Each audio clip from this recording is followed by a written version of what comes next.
My wife betrayed me by engaging in an affair with my stepbrother, and as a result, she became pregnant. When I confronted her about the situation and requested a paternity test, she dismissed the idea, claiming that the child was mine. Feeling deceived and hurt, I decided to inform her parents about her infidelity. Consequently, they severed all ties with her and excluded her from receiving any inheritance. I am a 34-year-old man who has been married to my 29-year-old wife for 2 years. Our marriage had been relatively uneventful and smooth. We first crossed paths at a work-related event several years ago, initially becoming friends. After a few years of friendship, we both realized our mutual feelings for each other and began dating. Our courtship lasted for 3 years before I proposed marriage to her, making our relationship span almost 6 years in total. Throughout our time together, we never encountered significant issues, neither during our dating period nor after we were married. She is not only beautiful and intelligent, but also an exceptional partner. I have always strived to be a loving and supportive husband, and our marriage had been filled with happiness. About 6 months ago, my stepbrother Darren, a 28-year-old man, lost his job.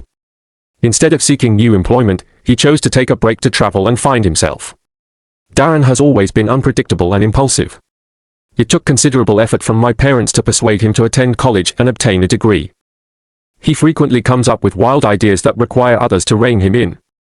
Losing his job due to intoxication during a work meeting was a significant setback for him. Despite his past behavior, he decided to give up drinking. I was hopeful but cautious, fearing this might be another fleeting attempt that he would abandon midway. To support him, especially for my father's sake, I encouraged him to stay positive. My parents had divorced when I was a child, and my father later remarried Darren's mother during my teenage years. When Darren requested to stay at my place for a few weeks to explore New York, I was unsure how to respond. I was skeptical and hesitant to agree, but my father and stepmother insisted that I allow him to stay. Unable to refuse, I consulted my wife, who agreed to let Darren move in. Reluctantly, I consented, and Darren moved into our home 2 months ago. I established clear boundaries, instructing him not to bring anyone else into the apartment. Although he was free to come and go as he pleased, I emphasized that his presence should not interfere with our sleep or daily routines. Surprisingly, he respected all my rules initially.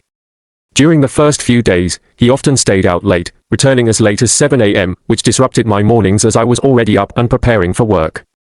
Aside from his late-night activities, Darren was pleasant, sharing dinners with my wife and me and even cooking for us on several occasions. I was genuinely surprised by this positive change, as it was unlike the Darren I had always known. My wife and I had planned a weekend getaway to Las Vegas during the second weekend of Darren's stay, coinciding with a work trip I had there. We entrusted Darren with the responsibility of taking care of our home while we were away. Everything was arranged meticulously until, at the last moment, my wife fell ill with a severe stomach flu on Thursday night, the night before our planned departure. We were both distressed but thought that she might feel better by the next morning. Unfortunately, her condition worsened, making it impossible for her to travel. I attempted to reschedule my work commitments and postpone our trip, but it was too late, and I had to proceed alone. Guilt weighed heavily on me for leaving her in such a state, but I took comfort in knowing that Darren was there to support her if her health deteriorated further. He promised to stay and prepare home-cooked meals for her, and I assured him that I would return by Saturday morning as early as possible before departing. In hindsight, I can't believe I didn't anticipate the unfolding events. I went to Las Vegas alone and returned the next day to find that my wife was feeling better. At that time, I didn't think much of it, but following that weekend, I noticed that Darren was spending more time at home than before. Previously, he would go out daily, but recently, he had been staying in for several consecutive days. I inquired if everything was all right, and he simply shrugged, stating that he was trying to save his money. I didn't pay much attention initially, but soon other signs began to raise my suspicions. One evening, I returned home from work to find my wife already there. She had taken half a day off due to a headache but forgot to inform me. On another occasion, I came home early from work and saw Darren and my wife entering the house together. They had apparently just met outside the building. While this could have been a mere coincidence, an uneasy feeling gnawed at me. I had never doubted my wife's loyalty before, and even though Darren was known for his disarray, I couldn't fathom him committing such a heinous act. Nevertheless, I couldn't shake the nagging sense that something was amiss. Accusing them without concrete evidence was not only unfair but would also wreak havoc within my family, something I desperately wanted to avoid. As a result, I decided to address Darren directly, asking him how long he intended to stay. I mentioned that while it was nice having him around, perhaps he should start considering his next move. Thankfully, he understood and agreed to move out within a week. During our conversation, my wife remained silent, offering no response, which I found unsettling. After Darren moved out, I made an effort to put my doubts aside and concentrate on my marriage, attempting to believe that I was merely being paranoid. I felt embarrassed at the thought that my wife, who had been the perfect partner, could betray me in such a way. However, about 2 weeks ago, we discovered that my wife was 2 months pregnant. Given the circumstances, I couldn't help but suspect that Darren was the father. At the time Darren was living with us, the timing of the pregnancy felt suspicious to me. Allow me to provide some context. I am a few years older than my wife, and as I previously mentioned, I was eager to settle down and start a family by the time I turned 30. When we began dating, I immediately knew she was the one for me and wanted to marry her. However, she felt she was too young to have children and preferred to wait a few more years before starting a family. I respected her decision, even though I was ready to have kids earlier. We agreed to wait until she turned 30 to try for children, ensuring we always used protection. My wife cannot take hormonal birth control pills because they adversely affect her body, so we were extremely cautious. Despite our precautions, the possibility of an unexpected pregnancy still loomed, but I couldn't shake the feeling that something was wrong, especially given the timing. My wife expressed her desire to keep the baby, stating that even though it was unplanned, it was a blessing and something to be happy about. Under different circumstances, I would have been overjoyed, but instead, I was in agony. I struggled to appear happy in front of her, but internally, I was falling apart. I didn't know how to handle my emotions and couldn't confide in my friends for fear of judgment. The negative thoughts and feelings persisted, and after about a week of living in misery, I realized I couldn't continue this way. I had to confront my wife, even though I knew it could potentially destroy our marriage. The possibility that she was carrying my stepbrother's child was unbearable. We went for our first prenatal checkup, where we had blood work and tests done, but all I could feel was devastation. Unable to cope, I decided to speak with her about my suspicions during dinner about a week ago. I apologized for how I was feeling, but asked her if the baby was indeed mine. She was taken aback, her face flushed red, and she began yelling, accusing me of being a monster for making such a baseless claim. She vehemently denied any infidelity, insisting she had always been faithful. When I explained that the timing was suspicious, given it was 2 months after Darren moved out, she became even more furious, shouting louder. Realizing the situation was escalating, I tried to remain calm and explained that the doubts were tearing me apart. I recounted the odd behaviors during Darren's stay that had raised my suspicions. She eventually softened slightly, acknowledging my doubts but emphasizing the need for trust in our marriage. Feeling terrible, I expressed my desire to eliminate these negative thoughts and suggested a paternity test after the baby was born to ensure my peace of mind. I even apologized, understanding how difficult this must be for her, but I needed assurance for my own sanity. I didn't anticipate her reaction to be so extreme. The mere mention of a paternity test pushed her into a state of panic. She accused me of cruelty, unable to believe that I would subject her to such humiliation based on my irrational doubts. Her agitation only reinforced my fears, making me feel like my suspicions were justified. In a moment of frustration, I presented her with an ultimatum: if she didn't agree to the paternity test, our marriage couldn't continue. This seemed to have a calming effect, and she requested time to consider. That night, we slept in separate rooms without speaking. The following morning, there was complete silence between us as we went about our day. I spent the entire day at work, consumed by thoughts of what could go wrong, fearing the worst was true. The rest of the week was tense. She returned home late each night, avoiding any conversation. Every attempt I made to communicate was met with increased agitation from her, leading me to withdraw and stop trying to engage. Unbeknownst to me, she was already planning her next move. Last Thursday, I woke up to find that she hadn't returned home the previous night. I sent her multiple texts, but she didn't respond. Obligated to go to work, I was too upset to continue my duties and decided to leave early. Upon arriving home, I waited anxiously for hours, but by 9 p.m., she still hadn't come back or answered my calls. Panic set in as I feared something terrible had happened to her or that she had left me. Desperate for answers, I contacted her assistant at work, only to learn that she had taken 2 personal days and hadn't been at the office. Her assistant was surprised that I wasn't aware of this, heightening my concern. I reached out to several of her friends to check if she was with any of them, but none had heard from her. My imagination ran wild with worst-case scenarios, leaving me terrified and heartbroken. In a last-ditch effort, I called my mother-in-law to inquire if she knew her whereabouts. She wasn't with them either, but my mother-in-law became increasingly worried about her disappearance. We decided to call 911 if she still didn't return. I spent the next 30 minutes in a state of utter panic until I received a call from my wife. She assured me that she was perfectly fine and needed some time to sort things out, requesting that I not involve her mother to avoid unnecessary stress. Her calm and indifferent demeanor infuriated me, as it showed no concern for my distress. Controlling my anger, I asked her where she was and when she would be back. She replied that she would return the next morning and ended the call abruptly. I went to bed feeling frustrated and deeply upset, even contemplating taking some time apart from her. Little did I know what awaited me the next morning. She woke me up, appearing unusually cheerful.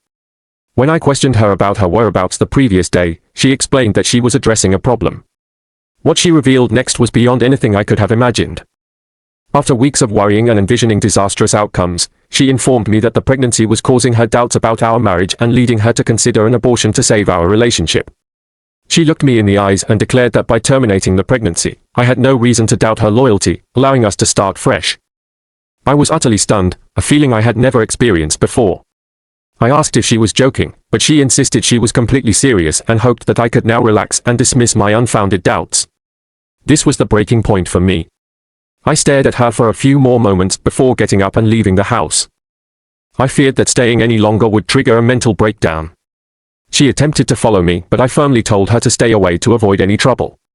My stern tone was enough to deter her from continuing. Once outside the building, I contacted my lawyer, informing her that I was filing for divorce and needed the necessary paperwork immediately. I insisted that my wife should not receive any portion of my assets and arranged a meeting for the following morning. Unsure of how things would unfold, I knew I had to take action. I reached out to Darren, inquiring about his whereabouts. He was in Atlanta at the time. I told him about my decision to divorce and asked him not to waste my time and to admit to their affair. After a few moments of silence, he apologized, which was all I needed. Realizing there was nothing more to be done, I checked into a hotel for the night, preparing myself for the inevitable challenges ahead. The next morning, I woke up and immediately went to my lawyer to provide all the details, the infidelity, the abortion, everything.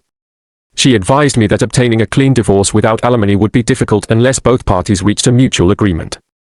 Given that my wife had a high-paying job and was clearly at fault, we had a strong case. However, I wasn't particularly concerned about the financial aspects, it was more about standing up for myself. I felt betrayed and couldn't believe how cold my wife had become, as if I had been married to a stranger all these years. I knew she had an affair with my stepbrother, but there was still a chance she was carrying my child, leaving me uncertain about the paternity. After nearly 6 years together, adjusting my plans to accommodate her wishes and striving to be a good husband, this was the outcome I faced.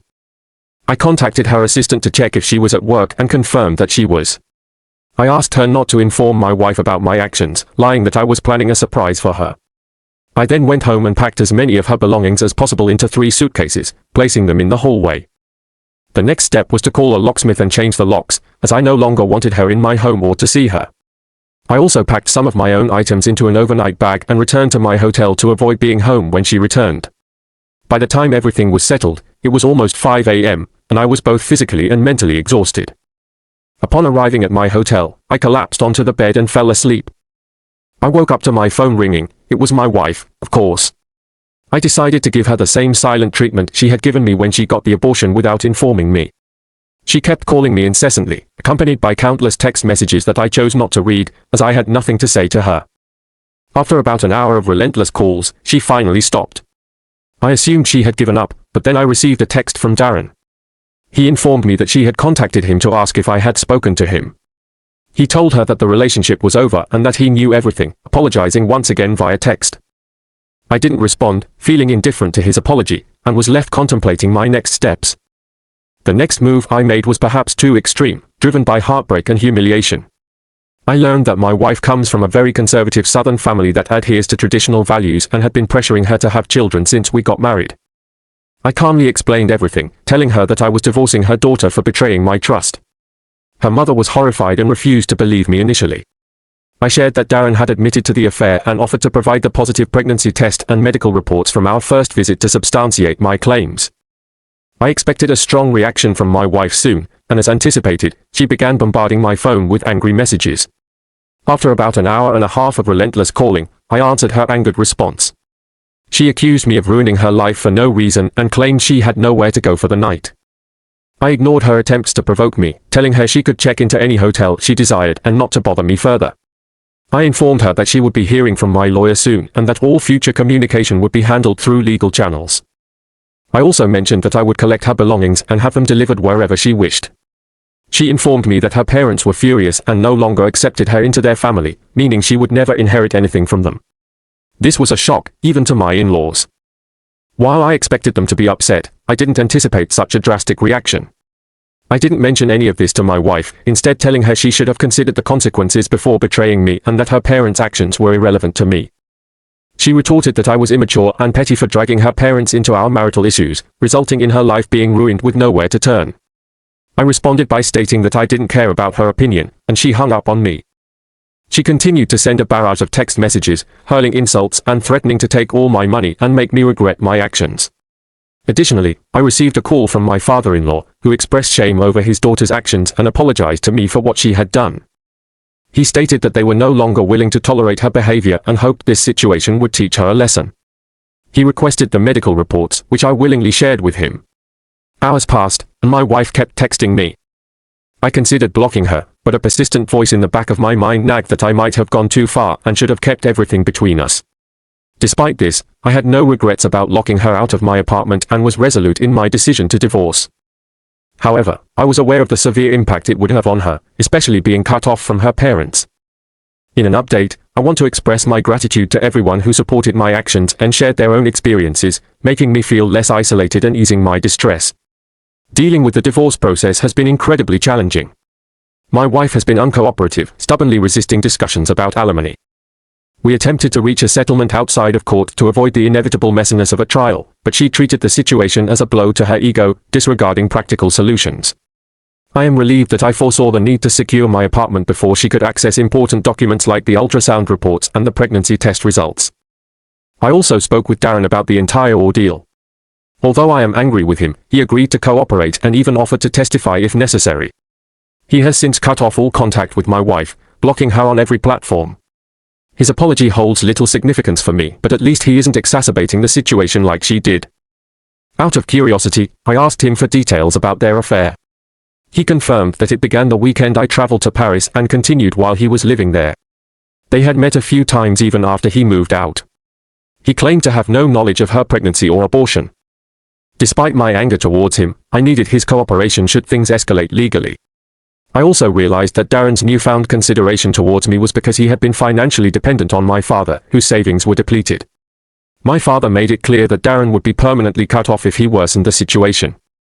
He only hesitated to cut him off immediately because we might need Darren's assistance if the divorce became complicated. I have been trying my best not to lash out at Darren, which has not been easy. No other positive developments have occurred, except that I have secured my apartment. I am unaware of my wife's current location and cannot feign concern for her. I am grateful to have owned this apartment long before our marriage, ensuring that I will not lose it. As of now, I am preparing for the divorce to become more contentious, as I see no other option. I will update you all once things calm down a bit. In another update, I can confirm that my divorce has been finalized. It has been about 6 months since my last update, and I have been fully immersed in the divorce proceedings. My wife remained difficult initially, but after several pre-trial hearings, depositions, and settlement conferences, it became apparent that going to trial would only result in a negative outcome for her. Darren provided a sworn statement, corroborating our suspicions, and we possessed evidence of her pregnancy.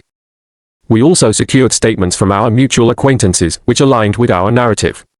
During the depositions, my wife faced tough questions under oath, and the inconsistencies in her story worked against her. Darren's testimony confirmed our suspicions, and although his apology meant little to me, it served as crucial evidence. Additionally, we obtained photos from Darren's phone showing intimate moments during the affair, making it undeniable. Following the depositions, we proceeded to settlement conferences, which were tense. However, my wife's legal team realized that pursuing alimony was futile due to her substantial income and the clear evidence of her infidelity. It became evident that her claims for alimony would not hold up in court. We were open to an amicable settlement, but I was determined not to be exploited. Eventually, my wife conceded and agreed to waive any alimony claims. The settlement also ensured that she would not receive any portion of my assets beyond what was fair, considering her contributions during our marriage. I am relieved that we reached a final agreement without the need for a draining trial, saving both my time and finances. She will receive her personal belongings, and we have equitably divided our joint assets, allowing both of us to move forward without further entanglements.